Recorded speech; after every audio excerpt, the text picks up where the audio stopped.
السلام علیکم ورحمۃ اللہ۔ نیا سال شروع ہو رہا ہے، بہت سے لوگ اس کا جشن اور خوشیاں منا رہے ہیں۔ دیکھتے ہیں اسلام اس بارے میں کیا کہتا ہے۔ نئے سال کے جشن کے سلسلے میں اسلام کا موقف صاف ہے کہ کسی بھی چھوٹے یا بڑے دن کو، کسی بھی قومی یا تاریخی یا مذہبی دن کو، یا کسی بھی اہم واقعے کی وجہ سے کسی دن کو بڑا یا تہوار نہیں بنانا ہے، اس پہ جشن نہیں منانا ہے، پارٹیاں نہیں سجانا ہے۔ کسی تاریخی، مذہبی یا قومی اہم واقعے کی وجہ سے اس دن کو بطور یادگار منانا اسلام میں نہیں ہے۔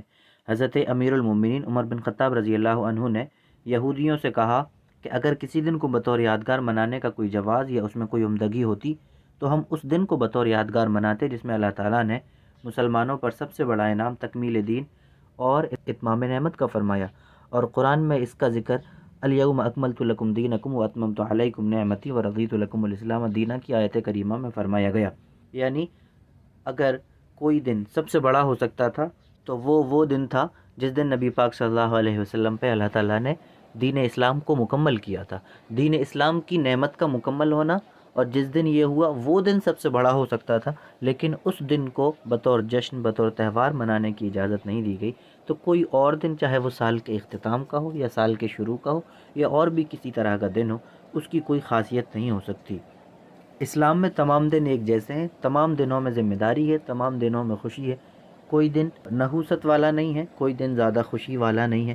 عیدین کے دن عیدین کے دن ہیں، اس کے علاوہ باقی سارے دن برابر ہیں۔ البتہ سال کے اختتام اور نئے سال کے آغاز کے موقع پہ ہمیں اپنا احتساب کرنا چاہیے، اپنا جائزہ لینا چاہیے، کیا ہم نے اچھا کیا اور کیا ہم سے غلط ہوا ہے۔ جو اچھا ہوا ہے اس کو کیری آن کرنے کی کوشش کرنا چاہیے، اس کو جاری رکھیں گے، اور جو غلط ہوا ہے اس کی تلافی اور اس کے لیے تدارک کی کوشش کرنا چاہیے، اور اگلے سال کے لیے اچھے عزائم، اچھی پلاننگ کرنا چاہیے۔ ہم اپنی صحت کے حوالے سے، اپنے دین اور اپنے اعمال کے حوالے سے، اپنے بزنس، اپنی تجارت، اپنی فیملی، اپنے گھر والوں کے حوالے سے کچھ اچھا کریں گے اس سال۔ کچھ ہمارے گولز اور مقاصد ہونا چاہیے جو ہم اس سال اچیو کرنے کی کوشش کریں گے۔ نئے سال کے موقع سے ایک شاعر نے ایک شعر کہا ہے: غافل تجھے گھڑیال یہ دیتا ہے منادی، گردوں نے گھڑی عمر کی ایک اور گھٹا دی۔ گویا ایک طرح سے ہمارا وقت گزر گیا، تو اس پہ ہمیں دکھ کا اظہار ہونا چاہیے۔ اگر اچھا کچھ کیا ہے تو بہت اچھی بات ہے، اور اگر اچھا نہیں کر پائے ہیں تو اس پہ دکھ کا اظہار ہونا چاہیے۔ ملیں گے ایک اچھی ویڈیو میں، جب تک کے لیے اللہ حافظ۔